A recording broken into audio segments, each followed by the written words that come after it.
All right. Welcome back, everybody. Advanced Gardening for Beginners, Volume 2. Somewhere in the middle, because that's where we are. If you'll recall, in Volume 1, we left off with Crocotopia and the small circumference services 23 plants needs spells. And we're going to move on, onward and upwards.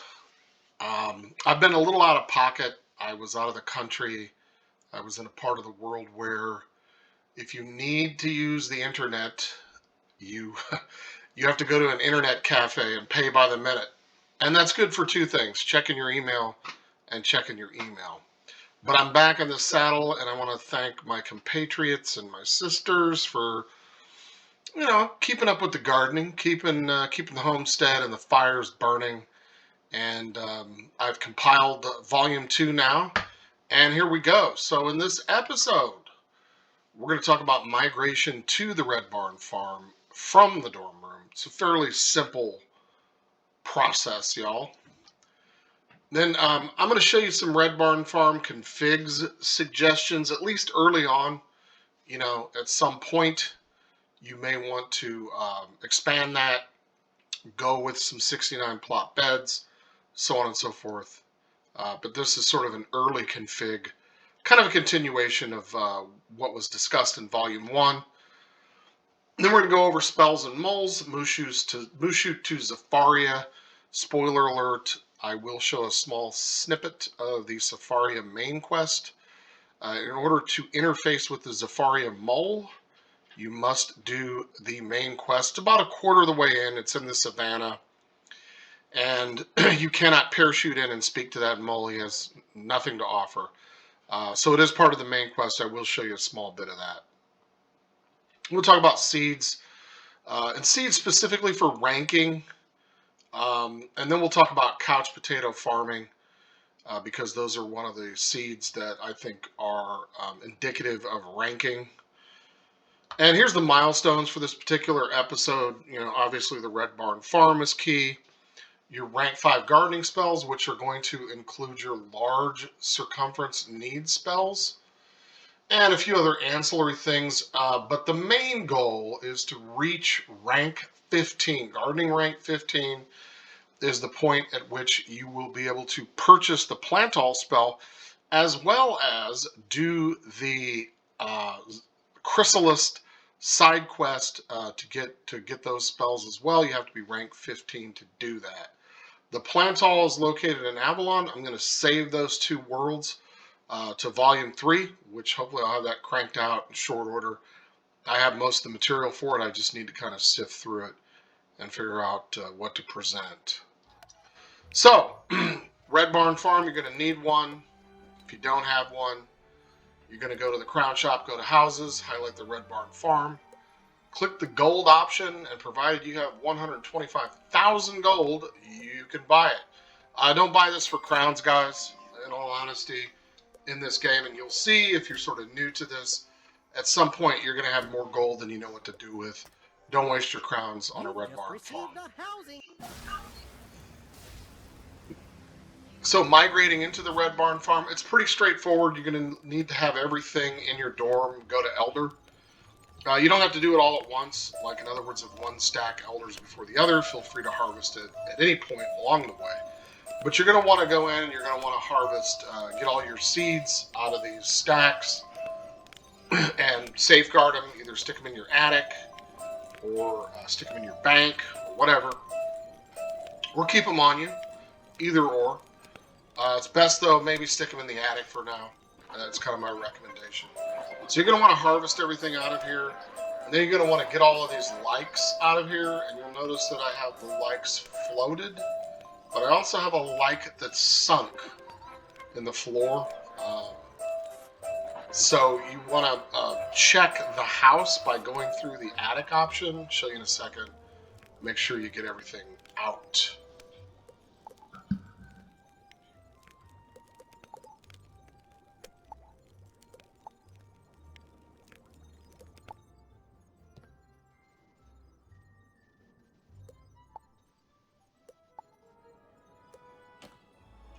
And there I have a star chalice I'm going to move that to backpack. So at this point, once everything's out, and you can do this, you know, willy-nilly, but feel free to plow everything that's in the dorm. You want to get it out of here. You can do these one at a time. You don't have to do them all at once, but if you do run across a plow all TC, gardening TC, now would be a great time to leverage it and go ahead and just plow all of these. So we want to convert our gardening activities to the Red Barn Farm. We want to capture that 15% like, as well as have some additional space. So we've got about, well, we've got 250 item count in the exterior and 250 item count in the interior, as you'll see in a moment. And you may want to turn, you may want to review the video that I did for organization and, you know, get creative with your dorm. Well, this is what the Red Barn Farm looks like. It's pretty straightforward if you haven't seen it. And as you can see, it has an item count of 250. Now you can expand that up to 400 in 50 count increments using a bric-a-brac potion, which will run you about 995 crowns in the crown shop. And here's the interior, same thing, 250. You can also expand this up to 400. Don't be afraid to garden inside. You still get the 15% modifier.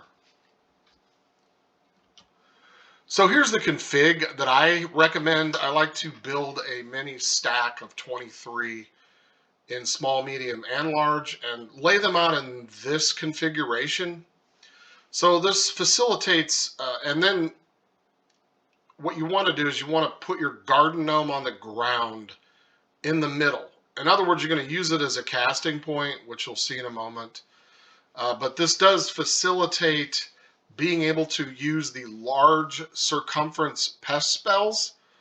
So in other words, if in the large stack I have couch potatoes, and the medium stack I have king parsley, I would use a level 2 pest spell. I would use gusty winds, and that'll take care of pests for everything. Because this 23, 23, and 23, as you know, adds up to 69. But if they share like needs, like music or any other need the plants share, I'm able to hit them with the large circumference spell that services 69 seeds. And it just sort of saves you a bit of energy. That way you got a little bit left over if you want to pet train or plant something else or whatever.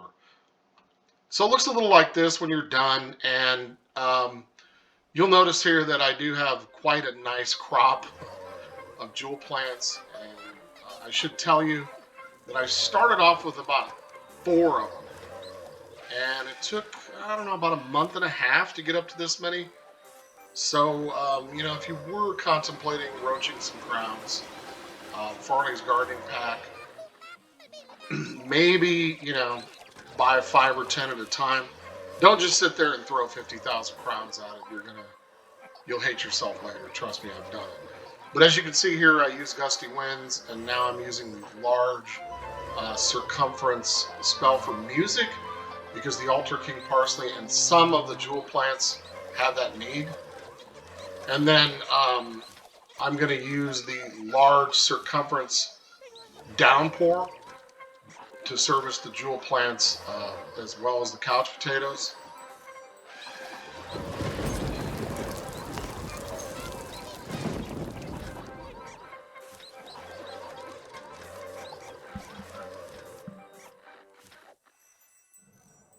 And then, because there's only 2 of these, I can do them one at a time because that's 6 energy. But if I use the small circumference, 23 plants spell, that would be 8. The large runs you 15, so you're saving 1 energy. I know it doesn't seem like a lot, but really when you're lower level and you don't have energy gear, it makes a difference. And then here I'll use the small circumference services 23, because I've got quite a few of them that need pollen. And then I can go ahead and cast a single solar spell. And voila. So spells and moles, there's 3 moles. So there's Marley, who's in Mooshu, Harley, who's in Celestia, and Gnarly, who is in Zafaria. So this is Mooshu, and this is where Marley hangs out. He's kind of hard to miss. This is what he has on offer.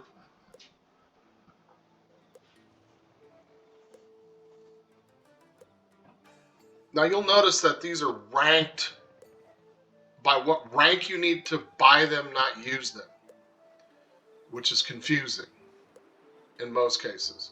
But here is where you'll get your large circumference spells. And, you know, it's Brilliant Beams, Downpour, Bee Swarm, Grand Magic, Fluid Ensemble. You know, at some point you may want to pick up Fly Swatter. You know, especially if you're going to start growing ultras of anything, you're going to need that Fly Swatter because most of the ultras, you know, have a pest need of level 5.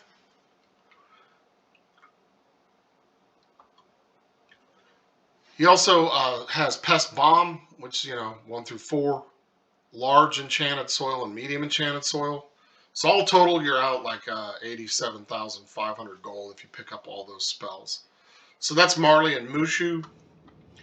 And here's Celestia, and, you know, same thing. You know, he hangs out right here. Harley is really hard to miss. Now, an interesting point is that if you didn't pick up those large circumference spells in Mooshu, you could also pick them up here in Celestia.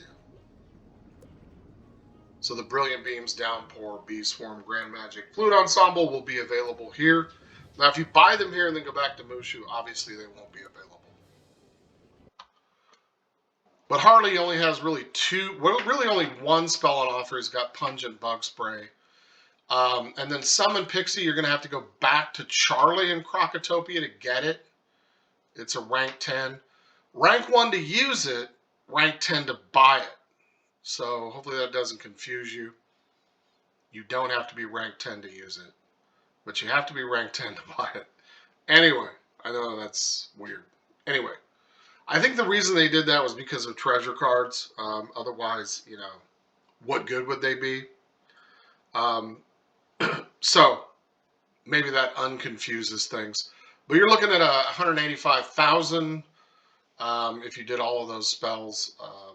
Or I'm sorry, if you did these spells here, the rank 10 spells, all 2 of them, you're looking at 185,000.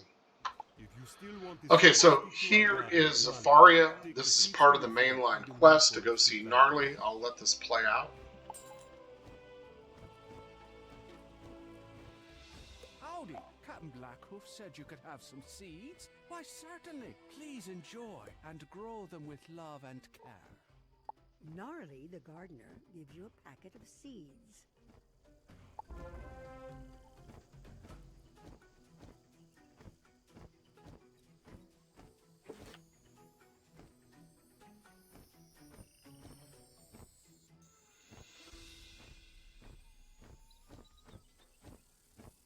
Did you get the seeds? You got the seeds? That's great news! We can make sure the Dark Mains have a good crop, and then I can head back home. Would you do me a favor and plant them here?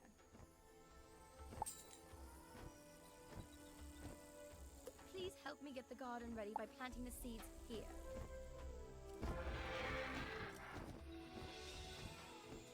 Wow, that's amazing! We did some great work. Notice how she says we did some great work. I don't recall seeing her move at all, but whatever. With a bit of luck, you'll find the rest of the class. So once you're done with this little bit of it, you can head back and interface with Gnarly. And I think it's quite interesting that they're using Evil Magma Piece here, which are some seeds that you won't be able to actually farm for until you get to some of the higher worlds.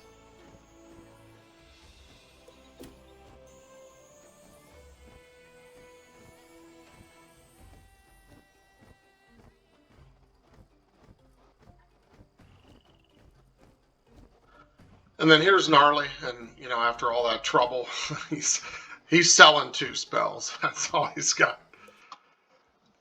You can buy Pest Zapper, which is a good one to get. So it sort of replaces gusty winds. So it's rank 1 and 2 for 48 hours. And while it costs a bit more, it actually saves energy, believe it or not. And then he's selling dragonflies, which is another 48-hour pest spell for ranks 1, 2, and 3 for 150k. So all in all, 225,000 gold. Money well spent. You probably will want to get all of these spells eventually. But take them in an a la carte fashion. So in other words, just buy what you need initially until you're ready for it. So let's talk about seeds for ranking. I really honestly think that you should go into the crown shop if you're new to this, just starting out, whatever, or halfway into this, whatever. Buy a single key line. 750 crowns is nothing. You will spend more than that, trust me, on Lord knows what. These give the same XP as couch potatoes at Elder, and these will level you up quick. Remember that goal is to get up to rank 15. So these are going to rank you up really quick. And key limes drop key limes. One key lime will turn into a ton of key limes rather quickly. Takes a bit, but trust me. The other option is couch potatoes, and we'll talk a little bit about that here in a moment, about farming for them. But same thing, it's 300 XP at mature and 3000 XP at elder. Now, you can buy these in the crown shop, or you can farm for them. They're 1,500 crowns. It's a little steep, I think, but it's an option. It's an option, especially if you have cash but don't have time to farm. It is a way to go. So this key lime bed was actually started with one key lime. It took about 4 weeks to get, I think this is 40 of them. And you can, if you decide to go to a flat bed once you get your large circumference spells, by all means, move on to it. You can put down what you need when you need it, leaving the rug in place. You don't have to build it all at once, just leave the rug there, and you'll notice I just leveled. So these are yielding 3000 XP. It's the highest you can get for ranking. They don't drop the best snacks in town. I mean, they're kind of mid-range. But again, they do drop themselves. And again, you can finish out this bed when you're ready.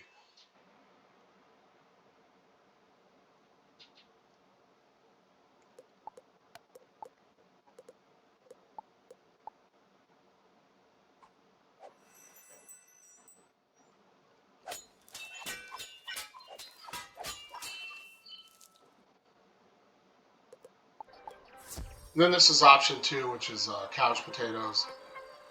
I think this is about 67 of them.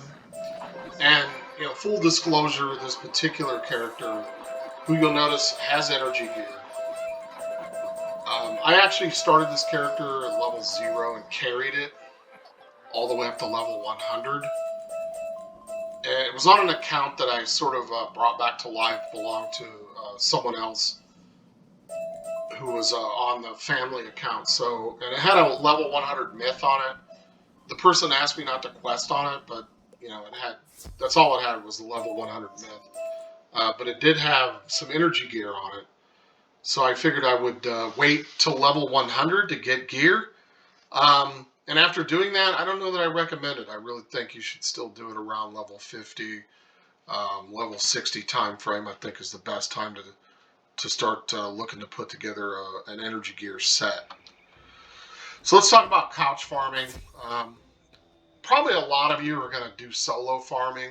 And when you do start farming, invariably you're going to wind up in Severstood Pass, in Grizzleheim, and you're going to farm the Troubled Warriors with the most abysmal drop rate on the planet. And if you're solo farming, so if you're by yourself, and you're not getting any couch potatoes, that's why, because you're solo farming. You need to kind of up your game a bit. And by up your game, I mean bring some friends. So the more the merrier. And in all honesty, if you have 3 or 4 people, it's really going to increase your drop rate significantly. Now, you may not get that much more couch potatoes, but your odds of getting one go up statistically. And this is true with everything, any seeds that you may want to farm.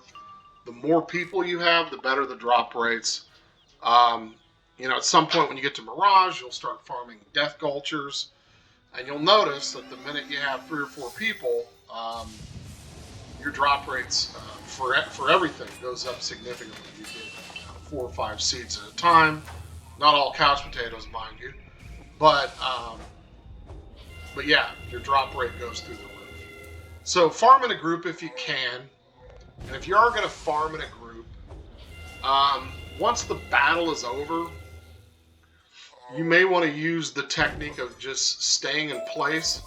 So in other words, you're not going to touch your mouse, keyboard. You're not going to sit there and check your inventory. Did I get one? Don't do any of that, and then you will all come out of the ghost phase simultaneously, and everyone gets sucked into the battle at the same time. And hopefully, with any luck, each and every one of the mobs will get sucked into the battle at the same time. You won't have any mobs joining late so that someone needs to pass or whatever. So farm with the group if you can, and good luck with that, because I see a lot of solo farmers out there. So I thought I would bring this up. We're kind of getting ready to close this out, but I've gotten a lot of questions about it, AFK farming. For those of you that don't know, you're downloading some shareware, freeware, whatever you want to call it, and it's a little piece of software that will automatically click your mouse. And then you'll set your character up and your deck up in such a way that you can just automatically farm mobs and walk away from it, and it'll just keep doing it. So it's called AFK farming, auto-click farming, absentee farming. I've heard a lot of people call it a lot of different things. And I have gotten some questions about it, and I wanted to say I'm not advocating it, nor am I discouraging it. I think that you should use your own judgment and come up with a strategy that's right for you. I guess the big question is it cheating? I have some people that I know that will say it absolutely is, and some that I know that say it absolutely isn't. And again, it's somewhat of a contentious issue. I personally don't think that it is, but that doesn't mean I'm telling you to go do it. The other question I get is, can you get banned? Now, I'll say this. I don't know of anyone who's ever been banned for doing it, and I know people that have done it a lot. I mean, like, consistently. I know one person that, like, literally AFK farmed for like 15 hours, and he did it every single day. And he even got reported and continued to do it and didn't get banned. So can you get banned? I would say probably not. But I will say this: if you ask someone at King's Isle about it, they will give you the patent answer of, it's a third-party software and it violates our game rules and yada yada. And absolutely, you can get banned. But to me, that's sort of like asking a police officer if they mind if you speed through the school zone, going 5 miles over. What do you think they're going to say? They're going to tell you, no, you can't do it. So it's sort of one of those don't ask, don't tell sort of things, which leads me to the next, sort of bullet point, which is some etiquette around this. In all honesty, I see people doing this with Troubled Warriors. If you're going to AFK farm, for crying out loud, go to one of the lower realms.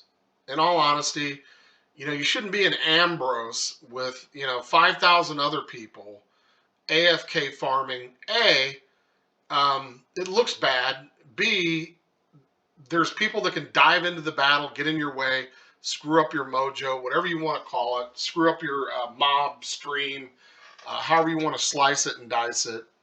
So, go to one of the lower realms and do it, okay? The other thing is if you're doing it in Ambrose, or one of the realms that's typically packed, and you get reported, well, you're kind of asking to get reported. So, I don't know, go to Grey Goose or somewhere like that, whatever. and auto-click farm there, away from prying eyes, so to speak. So that's all I really have to say on the topic of AFK farming. I'm not going to do a video on it. There's plenty of videos out there if you're interested that, I don't know that I could do justice to them. So if you're interested in it, just type in AFK farming couch potatoes in YouTube, and I'm sure probably 5, 6, 7 really good videos will come up that will tell you how to do it, which pieces of software to use, and so on and so forth. The other piece I might add to etiquette is if you think it's cheating and you see someone doing it, don't report them, really. I mean, that's, I don't know. I mean, there's better stuff to report people for. And I think if you're running around Wizard101 reporting people for AFK farming, you probably should stay out of the comments, because it can be brutal in the comments. And if you're that thin-skinned, maybe you should think of some other game to play. I'm just saying. It's just my opinion on it. All right, so where to farm couch? Saverstad Pass. I think it's Saverstad, something like that. It's a pass. This is in Grizzleheim, and you'll notice down here where this pointer is, this is where the Troubled Warriors are. These are also sort of a fan favorite over here, the boar camp. Both boars, by the way, both type of boars will drop couch potatoes. It's not just the split hoof boars or whatever they're called, but pretty much everything in here will drop couch potatoes. And by everything, I mean everything. Even the little pixies running around and the little gargoyles or gremlins or whatever they are that are dancing around up in here. Everything up here drops couch potatoes. So give those a try as well. I did try it, and I did get a couple of couch potatoes. Farming some things that weren't conventional. That was not the Troubled Warriors or the split hoof boars or whatever they're called. But this is sort of what you're going to be stuck with, in all honesty, for quite some time in the game. And, I should point out, you probably don't want to try to put together a 69 plot bed farming Troubled Warriors. Even if you're using the AFK method, it's going to take quite a while. And, I think your time and efforts are probably better served questing and getting to the higher worlds, specifically the Death Cultures, and then even beyond that up into Imperia, where, you're within an hour, you may get 4 or 5 couch potatoes, farming some of those mobs up there.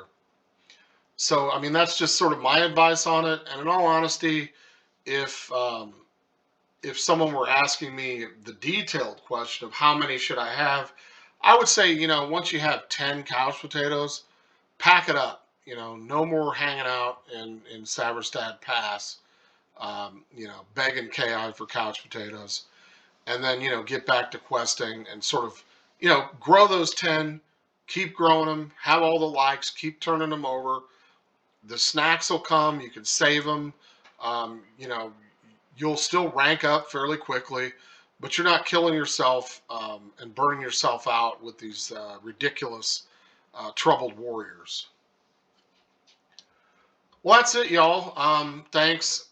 I hope you guys enjoyed it, and stay tuned for Volume 3, where we will go over Avalon, the mole there, and all of those spells. And then we'll talk about the Chrysalis quest and all of those spells. And I'll kind of take you into this transition into getting more advanced. Listener, a watcher, a viewer, a subscriber asked that I do something where I kind of detail seed ranking. And I think that's a pretty good idea. I'm going to start on that, I think, this week. And start talking about, okay, yeah, these seeds are worthless. Can them. These seeds, I think, have value. Save them. These are sort of up to you. So we'll give them, some sort of 1 through 10 ranking. I don't know. I'll figure it out. And we'll go in that direction. Until then, enjoy.